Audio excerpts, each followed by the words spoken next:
So I'm very excited to bring this video to you. Today we're going to be talking about the signs that you yourself are going to be successful. But not only that, I'm going to break down the difference between the unsuccessful people, the somewhat successful people, and the very successful people as we go through each one of these points here. Now, in my opinion, it's really not that hard to be successful. If you're an unsuccessful person and you want to become somewhat successful, it's really not that difficult. You just have to put in a little bit of work. You have to educate yourself and learn to have more valuable skills that you bring to the table, and as a result, make more money, and at that point, you're somewhat successful.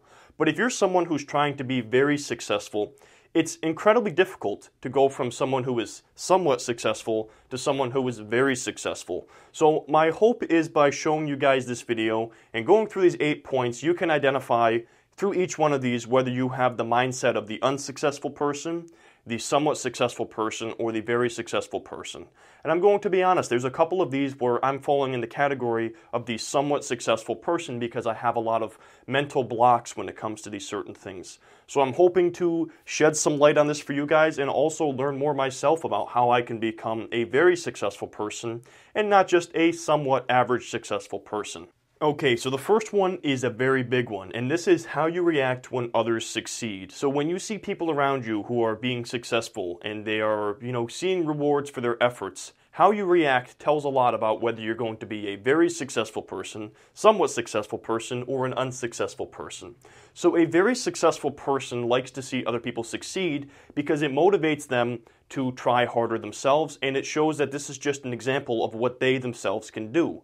So they look at this as motivation, and they look at this as, okay, wow, if this person can do it, then I can do it too. So they celebrate with other people when they are succeeding.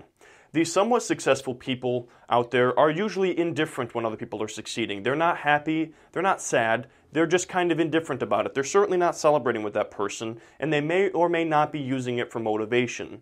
They may just be looking at it, and they may be even a little bit envious and saying, wow, I can't believe that this is working out for them. I don't really know if they deserve it, but you know what? They're indifferent about it. They're on the fence. So they're not mad at that person, but they're not celebrating with them either. They're on the fence about it.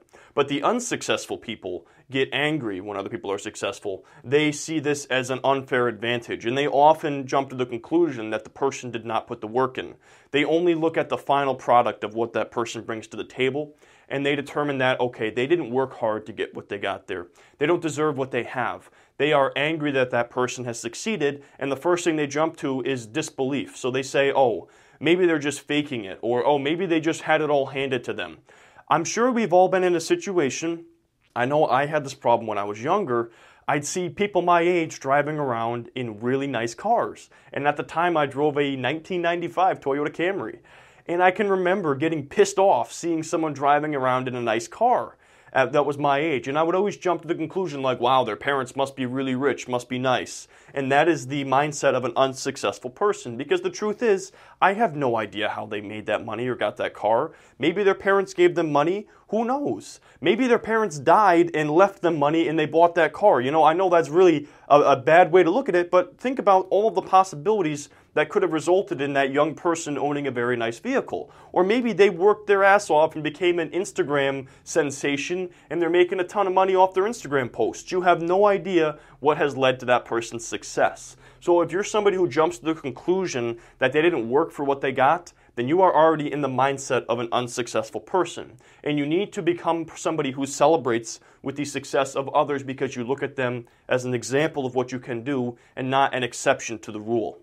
Number 2 is a big one too. This is seeking out new learning experiences. So very successful people are always looking to learn new things. They're constantly reading new books, they're constantly traveling, and basically finding new experiences in life. So if you're somebody who is constantly looking to learn, you're always asking questions, you're on the right track. I know myself personally, I love to basically, when I'm having a conversation with someone, I really hate surface conversations. So just the back and forth banter, like talking about the weather, I have no interest in that. That's a very shallow conversation.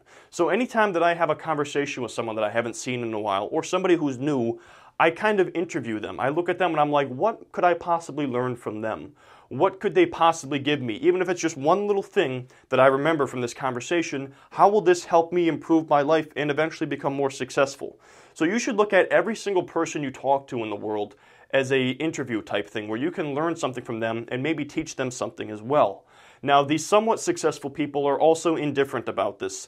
If a experience shows up at their doorstep, if someone invites them out to go do something, maybe they say yes to it, but they're not seeking out new learning experiences. They're not going out and actively reading books and actively looking to take classes and learn from other people. But they're not against it either. They're just kind of in the middle. But the unsuccessful people are either the ones who have such a bad mindset that they aren't willing to learn and they're stuck in a certain place in life, or even worse, they think they already know everything and they think they have nothing to learn.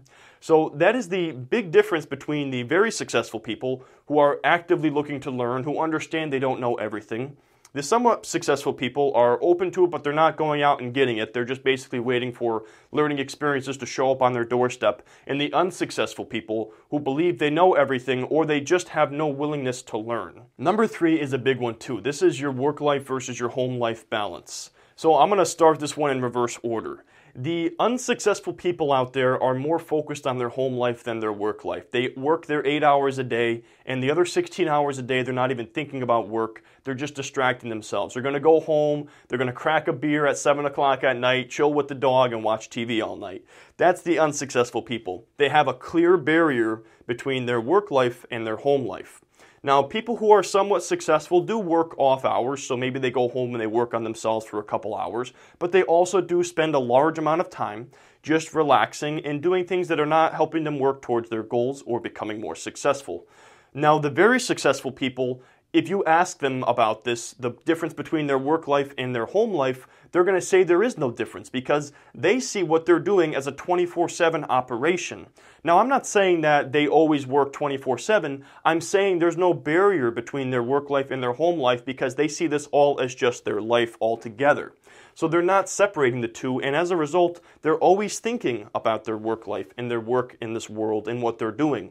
So they're always thinking about new ideas. They're always looking for new experiences or just something that'll jog their memory, and all of a sudden they'll go, oh, that's a good idea. Maybe I should write that down. They're always thinking in the back of their mind about what it is that they're building and what it is that they're trying to do. So a big difference between the very successful, the somewhat successful, and the unsuccessful people out there is the separation between your work life and your home life. Number 4, this is a big one too. This is empathy. This isn't just understanding someone's emotions. This is being able to relate to someone, okay? So most people confuse sympathy as well as empathy, okay? If you're sympathetic, you're able to understand when someone is feeling upset. But if you're empathetic, you're able to put yourself in their shoes and really experience what it is that they're feeling and take on their struggle as your own. The reason this is such an important skill is because the truth is most of the things that are going to be created have been created. So most people these days are getting successful by improving upon a process. So maybe you're someone who sees a process out there and you know that people are struggling with that process because it's not serving them in the best way possible. If you're somebody who is empathetic and you can put yourself in their shoes, you can really clearly develop a better solution to that problem. And as a result, you may be very successful because you figure out how to do something better. I'm just trying to think of a couple examples here. I know one thing I talked about a while ago was this person who had the brilliant idea of making high-class porta-johns for like events. So they looked at the situation of, yeah, so you have this upscale event and then you bring in these nasty blue porta-johns. Who wants to use those? So they were able to put themselves in that situation and say, if I was going to an event and wearing nice clothes, would I want to go into a porta-john? Absolutely not. So they were able to think outside the box and come up with a better solution to a problem that already existed. This is why empathy is incredibly important. These somewhat successful people are more sympathetic. They understand someone's emotions, but they can't put themselves in their shoes. And the unsuccessful people, on the other hand, they don't have sympathy or empathy because they're too concerned about their own feelings to be worried about what anyone else is thinking. As a result, they're not going to have much luck identifying problems in the world or figuring out how to solve those problems because they're not looking for them and they're only concerned about their own problems. So that's the core difference, is empathy versus sympathy, from the very successful people to the somewhat successful people out there. So if you're looking to be more successful, start being more empathetic and learning how to put yourself in someone else's shoes and kind of figure out how to solve their problems and better their lives. Number 5 is the motivation behind your actions. So very successful people are trying to prove something to themselves, while somewhat successful people are trying to prove something to someone else or prove someone wrong. Now, I don't think that's the worst strategy. One of the most motivating things you'll experience is when someone rejects you or someone tells you you can't do something, because at that point, you got a fire inside you and you're bound to do it, okay? So I'm not necessarily saying that if you're trying to prove someone wrong, that is the wrong strategy, but eventually the truth is you will prove them wrong. And then what's your goal? Where does that leave you from there? Because at that point you go, okay, I was right. And odds are you're not going to feel that overwhelming sense of validation that you expected to feel. So you really need a deeper root that's causing you to do what it is that you do and pushing you towards doing your work in life. So that's why very successful people are only proving what they can do to themselves and not necessarily trying to prove someone wrong. Basically what this comes down to is whether your motivations are coming from a positive place or a negative place. Very successful people have the root of their motivation as a positive thing, proving something to themselves, proving their own ability. While somewhat successful people, usually their motivations come from a negative place. Maybe someone told them they couldn't do that. Or maybe they had someone break up with them and they said, oh, you're never going to go anywhere in life, and now you're bound to go somewhere in life. So it comes from basically whether your motivations are coming from a positive or a negative place. And obviously, unsuccessful people have no motivations behind their actions. They're just fumbling through life. They're complaining, they have no aspirations, they have no dreams, and they have no motivation behind their actions. It's like they're on autopilot going through life. Number 6 is the view of the traditional work structure. This kind of ties into your work life versus your home life balance. But the unsuccessful people out there, like we've already said, they work their 40 hours a week. They will not work a minute more.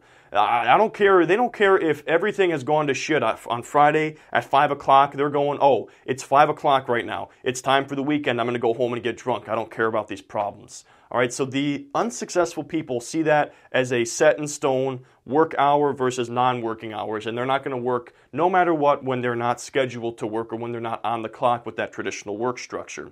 They're a Monday through Friday and weekends off, go party kind of person. Now, somewhat successful people, I would say they're the people who put in a little extra work after work, and maybe on the weekends they do something, but they also, spend a lot of time just relaxing. They view the traditional work structure as the hours that you work, and they view any extra work that you put in as like your overtime or your extra work. But they oftentimes are not putting work in on the weekends, and they still, have time when they're just kind of relaxing or distracting themselves. The very successful people totally throw that traditional work structure out the window. They work whenever they need to work, and they work until the job is done, no matter what. They're not afraid to put in 17 or 18 hours at one time. They're not afraid to work 2 days straight if that's what it takes. They identify something that needs to be done, and they do all of the work necessary to get that task done, regardless of the hours of the day that they are working. So that is a big difference between the somewhat successful, the very successful, and the unsuccessful people out there, is how you view that traditional work structure. So if you're someone who's trying to be more successful, you need to throw that idea of the traditional work structure out the window. Number 7 is how you view money. So unsuccessful people view money as something that is difficult to attain. They view it as something that's negative. They often say that money does not buy happiness. That is bullshit. That is so not true. What I'm going to say is this, and most people agree with me. Whatever you have, whatever you feel, money will magnify those feelings, okay? So it'll magnify whatever it is that you have, whatever your attributes are. So if you're a generous person, more money will allow you to be more generous. If you're a negative person who hoards all of your money and you screw people over, more money will allow you to do more of that. So if you're already a pretty happy person to begin with, you can magnify your happiness with money. The other thing is, even if you're unhappy, okay, even if you're unhappy, it's still easier if you have food on the table and your rent is paid. If you're unhappy and you have no food and you don't know where your next month rent is coming from, then that is a lot worse, okay? So this idea that money can't buy happiness, I somewhat agree with it, but to a certain extent, money does buy happiness, okay? That's how the unsuccessful people view money. These somewhat successful people view money as something they can use to buy. So they want to go buy the Lamborghini.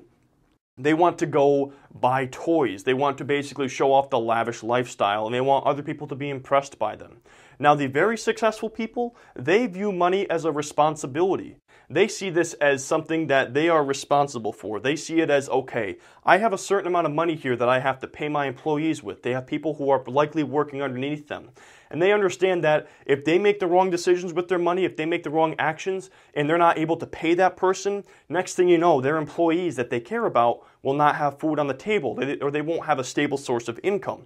So it all depends on how you view the money, whether or not you'll be very successful, somewhat successful, or unsuccessful. And another way the very successful people view this as a responsibility is the fact that many very well-off people are incredibly generous. So they see money as a way to do good in the world and make changes and leave a lasting legacy, while somewhat successful people see this as a way to buy Lamborghinis and go on vacation and buy nice watches and buy things for themselves, largely luxury items. So the motivation, this again, it basically comes from the motivation behind your actions. If you're motivated by that Lamborghini, it's not necessarily a bad thing, but eventually you do want to think about what you want to do in this world and what the larger impact is that you're going to make. Number 8, my final one here as far as signs that you'll be successful, is your ego. So this all depends on how you are as a person, okay? The very successful people are incredibly humble. In fact, many times you go past a rich person or you meet a rich person and they're nothing like you expect. They're dressed in ordinary clothes. Oftentimes, they're not driving a flashy car because they're motivated and they see money as a responsibility. They don't see it as a way to buy luxury items, okay? And the unsuccessful people, they generally don't even have an ego. They don't have any aspirations. They're just complaining, okay? So they know that they don't have anything made. What some people do is they fake it and they pretend that they're wealthy. So they basically buy things with credit cards and they buy houses they can't afford and they buy cars they can't afford. They overextend themselves because they want to appear like they're successful. So that's basically the big difference as far as your ego, from the unsuccessful to the very successful people. So if you want to be very successful, guys, you got to start being humble. And you got to stop thinking about showing off to other people and having everyone thinking you're a big deal. Anyway, guys, that's pretty much all I got for this video. These are the 8 signs, in my opinion, that you are going to be successful. I want you guys to be honest with me in the comments section below. Are there any things on this list that you fall into the category of the somewhat successful or the unsuccessful person? And I want to know, what are you going to do to change that? What are you going to do to take action to go from the somewhat successful person to the very successful person? Because I really want you guys to take this information and to make a change in your own life so you're on track to be a very successful person. If you guys enjoyed this video, please drop a like, and if you are new to my channel, please consider subscribing to be notified of any future uploads. And as always, I thank you guys for watching this video.